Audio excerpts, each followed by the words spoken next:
नमस्कार प्रेक्षकांनो, मुरांबा मालिकेच्या आजच्या भागामध्ये आपण पाहणार आहोत की आता अक्षय हा सीमाच्या बेडरूममध्ये आलेला असतो आणि आता अक्षय सीमाला त्याच्या डोक्याची आता मसाज करायला सांगतो आणि सीमा समोर बसत आता अक्षय त्याच्या डोक्याची मसाज करू लागत असतानाच दोघेही गप्पा मारत असतात आणि लगेच आता सीमा म्हणते की अरे अक्षय, काय रे एवढा मोठा झालास तरी आता तुझी अजून सवय गेली नाही. अक्षय म्हणतो की आई काय झालं आहे. तेव्हा आता सीमा म्हणते की अरे आता तू एका बाळाचा बाप होणार आहे तरीसुद्धा अजून आईच्या हातातून मसाज करून घेतो. तेव्हा आता अक्षय म्हणतो की त्याचं काय आहे ना आई, मी किती जरी मोठा झालो आणि मी जरी बाप होणार असलो ना तरी मी तुझ्यासाठी बाळच आहे आणि तेव्हा तू माझे सारे लाड पुरवायचेस बरं का. तर आता सीमा म्हणते हो हो मी तुझे सगळे लाड पुरवील अक्षय, पण मला एक सांग ना, रमाने अजून तिच्या आईला प्रेग्नन्सीची न्यूज का नाही सांगितली. ताबडतोब अक्षय आता पाठीमागे सीमाकडे बघतो आणि म्हणतो नाही सांगितलं. तर आता सीमा म्हणते हो. सीमा म्हणते की अरे अक्षय, आपण समजू शकतो की ही एक नाजूक गोष्ट असते आणि ती लवकर कुणाला सांगायची नसते, पण आता कावेरी ही रामाची आई आहे आणि प्रत्येक गोष्ट रमा कावेरीला सांगते, तेव्हा ही का नाही सांगितली असा प्रश्न आता सीमा ही अक्षयला करते. आणि इकडे आता रमाने माही आणि इरावतीला चिवडा करण्यासाठी किचनमध्ये पाठवलेलं असतं. मोठं पातेले घेऊन आता माही आणि इरावती ह्या चिवडा तयार करत असतात. तर तेवढ्यात आता रमा ही माहीच्या मोबाईलवर फोन करते आणि फोन स्पीकरवर टाकते आणि त्या चिवडा कसा करतात हे सगळं आता रमा फोनवरून ऐकत असते. आणि आता चिडचिड करत माही म्हणते की मला ना आता जाम कंटाळा आलाय, मी काहीच नाही करणार. तर आता लगेच आता रमा म्हणते की अगं माही, तुझी चिडचिड होती आहे का, अजून तर चिवडा झालेलाच नाही आहे. आणि पटकन आता रमा माहीला मिरच्या कापायला सांगते. तर आता माही म्हणते की नाही नाही, मी अजिबात मिरच्या कट करणार नाही. तेव्हा आता लगेच रमा म्हणते की इरा आत्या, तुम्ही जरा सांगा ना तिला मिरची कशी कट करायची ते, नाही तर उगाच मिरची कशी तिखट लागते ना ते तिला सांगा. तेव्हा आता लगेच इरावती म्हणते की अगं चिर चिर. तर आता माई म्हणते मग तू चिर ना. आणि त्यानंतर आता माही नाविलाजाने मिरच्या कट करायला घेते. माही मिरच्या कट करू लागताच इकडे रमा म्हणते की हे बघा बरं का, फोडणी ना अशी तडतड आवाज करायला पाहिजे.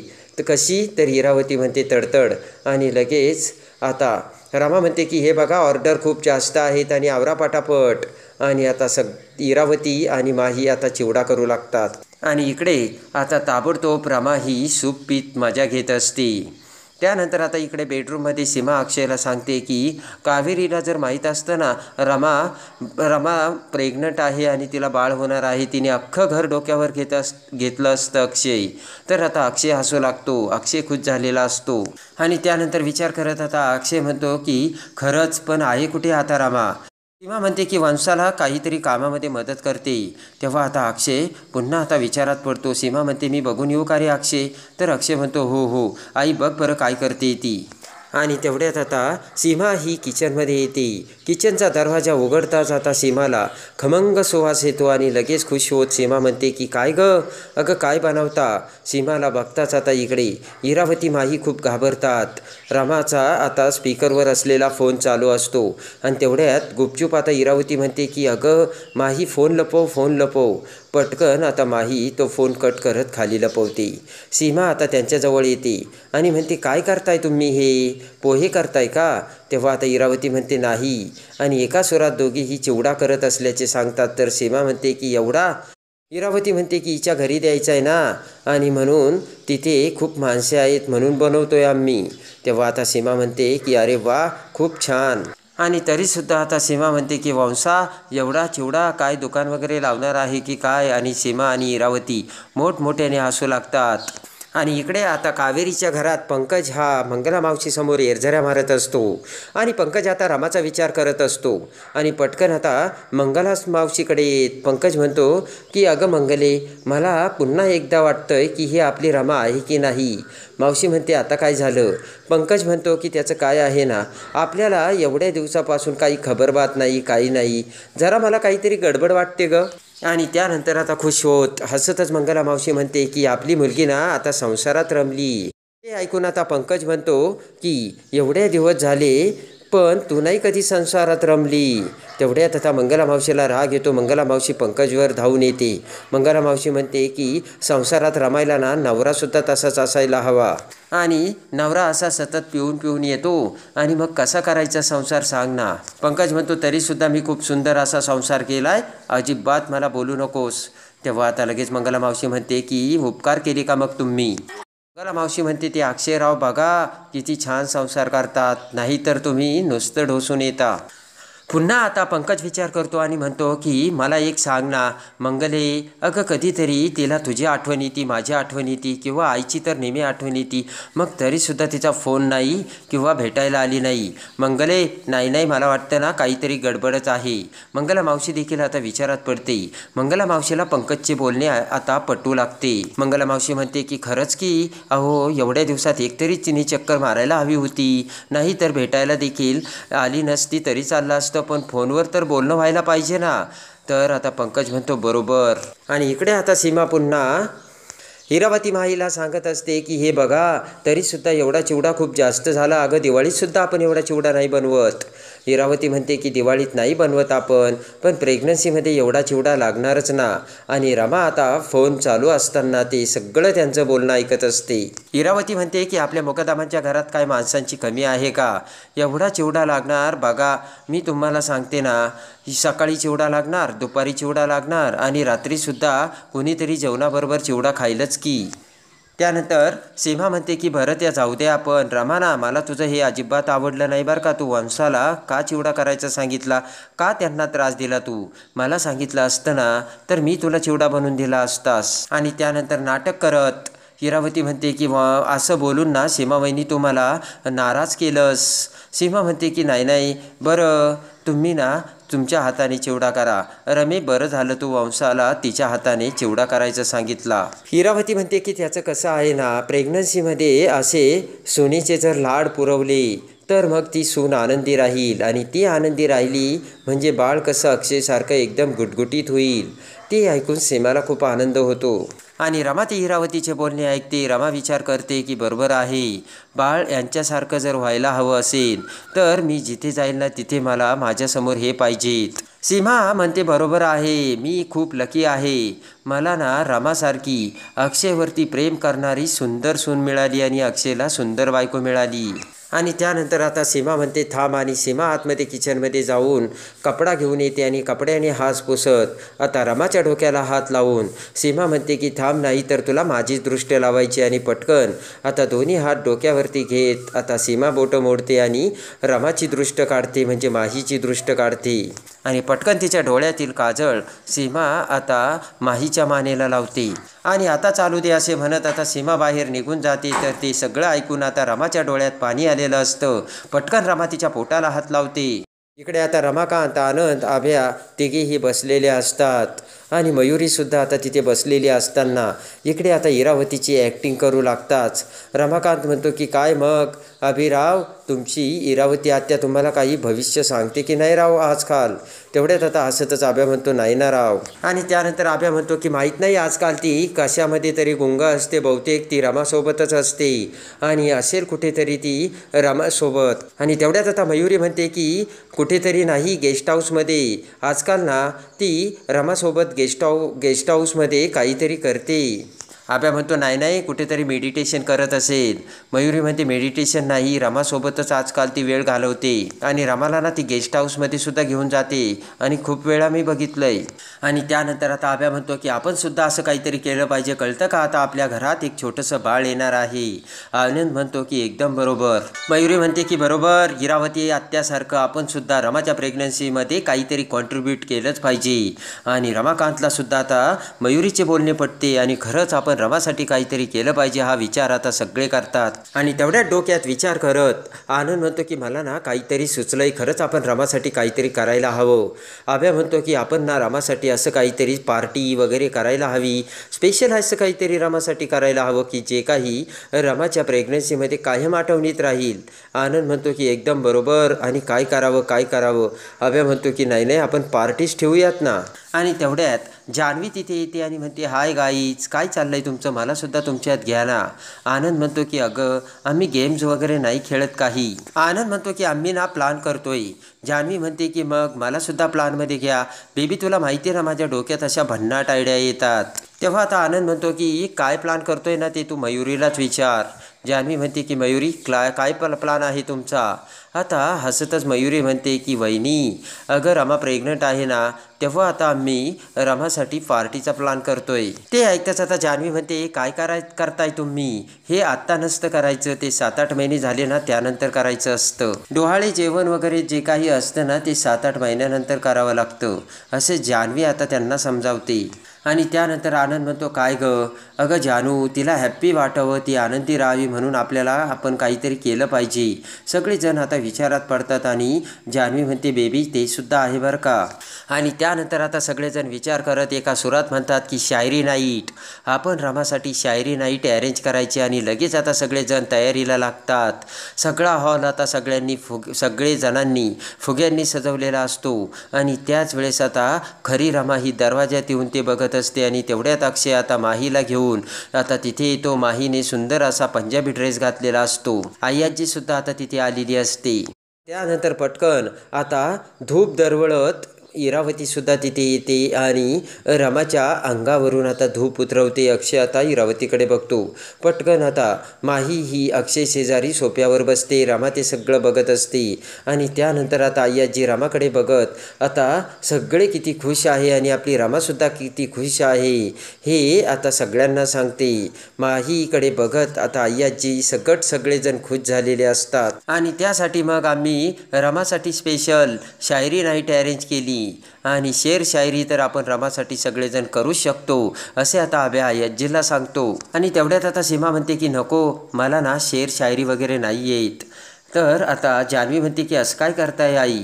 अक्षय म्हणतो की आई तू ना कविता कर, तू एखादी कविता म्हटली ना तरीसुद्धा चालेल. आणि त्यानंतर आता अभ्या म्हणतो की 1 मिनटं मी सगळ्यांचं कन्फ्युजन अगोदर दूर करतो. आपण ही सगळी काही शेर शायरी का अरेंज केली, येणाऱ्या बाळाच्या आनंदासाठी. आणि त्यानंतर इथे प्रत्येकजण कलेवर प्रेम करतो. कुणी कलाकार आहे, कुणी शेर शायरी करतो, कुणी गायक आहे आणि कुणी त्याची वाह करणारे सुद्धा आहेत. तर लगेच आता जान्हवी लाजून चूर होते. तेव्हा आता अभ्या म्हणतो की म्हणून येणारं बाळ हे मोठं कलाकार असलं पाहिजे आणि कलेवर त्याचं प्रेम असलं पाहिजे, यासाठी आपण हे सगळं करतोय असे अभ्या आता सगळ्यांना सांगतो आणि सगळ्यांचा डाऊट क्लिअर करतो. आणि लगेच आता अभ्या म्हणतो की मग येणाऱ्या बाळासाठी काही जरी केलं ना तरीसुद्धा चालेल. आणि त्यानंतर आता अभ्या म्हणतो की सुरुवातीला ना मी सुरुवात करतो. आणि लगेच आता अभ्या उठून उभा राहतो आणि माहीच्या पोटाकडे बघत आता अभ्या म्हणतो की येणाऱ्या बाळा वा खूप खूप सुंदर. आणि अभ्या म्हणतो थांबा, एकच लाईन झाली अजून आणि लगेच अक्कड घर डोक्यावर घेऊ नका. आणि त्यानंतर आता अभ्या म्हणतो की आत्ताशी 1 लाईन झाली आणि अभ्या पुन्हा शेर बोलू लागतो. नंतर अभ्या म्हणतो की येणाऱ्या बाळा ये लवकर, वाट बघतंय तुझं हे आनंदी घर. अभ्या म्हणतो तुझ्या येण्याने नवीन घर कसं खुलून जाईल आणि तुझ्या येण्याने नवीन घर कसं उजळून जाईल आणि तुझ्या येण्याने नवीन घर कसं आनंदाने भरून जाईल. आणि अभ्या म्हणतो की तुझ्याशिवाय जगण्याचा आनंद आहे फिका.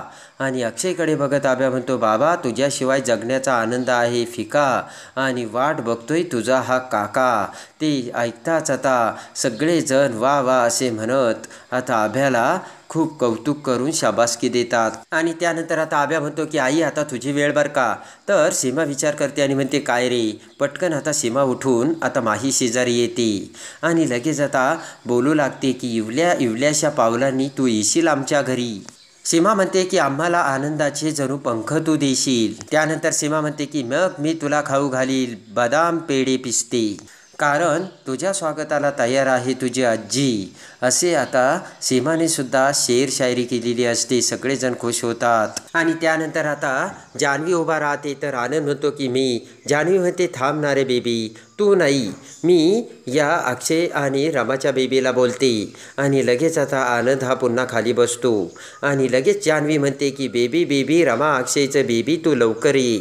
जान्हवी म्हणते बेबी बेबी लवकर ये, सेल्फी काढू आपण सुपर. रील्स आपल्या फायनल होतील आणि लाईक्स मिळतील पटपट. आणि त्यानंतर आता पटकन आभ्या एकटाच टाळ्या वाजवतो. तेव्हा सीमा वाकडं तोंड करते आणि म्हणते की जान्हवी यमक कुठे यमक, यामध्ये तर यमकच नाहीये, यमक असावं लागतं. जान्हवी म्हणते होतं ना व्हायरल आणि पटपट. आणि तेवढ्यात आता आभ्या म्हणतो छान छान. आणि इकडे दरवाजातून रमा ते सगळं बघत असते आणि रमाचं बाळ ते सगळं ऐकत असतं. पोटाला हात लावत आता रमा विचार करते की माझ्या बाळाची किती आतुरतेने वाट बघतायत हे. आणि सगळेजण रमाच्या बाळासाठी आता शेर शायरी करत असतात. जान्हवीची वेळ संपताक्षणी इकडे आता रमाकांत पुन्हा आता समोर येतो आणि रमाच्या बाळासाठी आता रमाकांतने सुद्धा खूप छान अशी कविता केलेली असते. आणि रमाकांतची ती कविता ऐकून आता सगळेजण भारावून गेलेले असतात.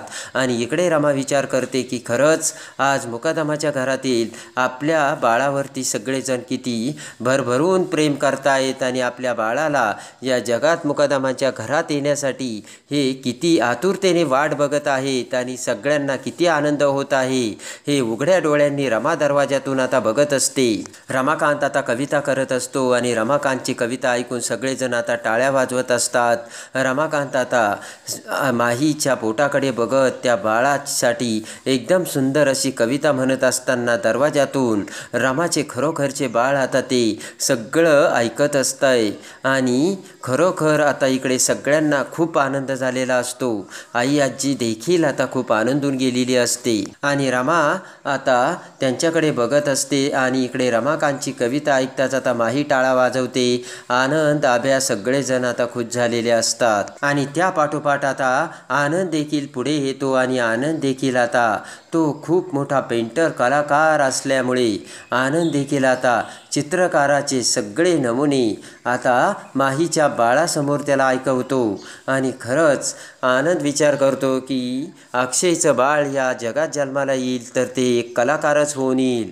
आणि आनंदने देखील त्याची सगळी कला बाळासमोर सादर केलेली असते. आणि त्यानंतर उठून मयुरी येते आणि मयुरीसुद्धा आता तिच्या वतीने अक्षयच्या बाळासाठी खूप छान कविता करते. आणि त्यानंतर आता आई आजी देखील उठून उभा राहते आणि आता अक्षयच्या बाळासाठी आई आजीने सुद्धा खूप छान अशी शेर शायरी केलेली असते. आणि माहीच्या पोटाकडे बघत हातवारे करत आई आजीसुद्धा आता आनंदून गेलेली असते. आणि सगळेजण लवकरच आता अक्षयचं ते बाळ कधी येतं याची वाट बघत असतात. आणि तेवढ्यात आता इकडे रमा ते सगळं बघत असताना पोटाला हात लावते आणि विचार करत म्हणते की बाळा आज आपली जागा यांच्या शेजारी असायला हवी होती, पण आपली जागा दुसरीच कोणीतरी घेतली. आणि त्यानंतर आता सगळ्यांनी शेर शायरी केल्यानंतर आता पटकन आता सीमा ही सगळ्यांसाठी चहा आणते. सगळेजण चहा पित असतात. तर त्यानंतर आता इकडे रमा ही सीमा शेजारी बसलेली असते, म्हणजे माई ही सीमा शेजारी बसलेली असते. आणि आता समोर डिशमध्ये पपई कट केलेली असते आणि पटकन माही ती पपई खाऊ लागते. आणि तेवढ्यात आता सीमा ही माहीला बघते आणि म्हणते की अगं रमे तू काय करतेस आणि हे काय खातेस, तू पपई खाल्लीस. आणि ते ऐकताच आता इकडे अक्षयला मोठा धक्का बसतो आणि पटकन अक्षय आता माहीला म्हणतो की अगं रमा अगं तू काय करतेस आणि हे फ्रूट्स दिले कुणी तिला. पण तेवढ्यात आता आभ्या म्हणतो की तिनेच हे सकाळीच फ्रूट कट करून ठेवले होते. आणि तेवढ्यात आता अक्षय म्हणतो की अगं रमा तुला तर सगळंच माहीत आहे, मग तू अशी चूक कशी करू शकतेस. आणि तेवढ्यात आता माहीला मोठा धक्का बसतो आणि माही विचार करते की म्हणजे रमा सकाळी घरामध्ये आली होती तर. आणि अक्षय म्हणतो की रमा खरंच हलगर्जीपणाची हद्द आहे. आणि इकडे माही विचार करते की रमा ना आज सकाळी घरात येऊन गेली. आणि त्यानंतर इकडे रमा बाहेरून ते सगळं बघत असते. आणि तेवढ्यात आता त्यांच्याकडे बघत आता रमा विचार करते की माझ्या बाळाचा हक्क घ्यायला निघाली होतीस ना तू, भोग आता तुझ्या कर्माची फळं. आणि रमा म्हणते की भोग आता त्याचे परिणाम आणि बघ आता मी काय काय करते ते. आणि रमाने आता तिच्या बाळाला हक्क मिळवून देण्यासाठी आता पहिल्याच झटक्यात माहीचा खेळ खल्लास केलेला असतो. आणि आता रमाने माहीला पपई खायला देऊन, पपई ही प्रेग्नन्सीमध्ये चालत नसते तरीसुद्धा माहीला ती खायला लावलेली असते. आणि इकडे आता रमा ही आता प्रेग्नन्सीपर्यंत आता माहीला काय काय करायला लावणार आणि रमा तिच्या बाळाला कसा पुन्हा तिच्या अक्षयचा हक्क मिळवून देणार हे बघण्यासाठी आणि मुरंबा मालिकेच्या डेली अपडेटसाठी आपल्या चॅनलला लाईक करा, सबस्क्राईब करा.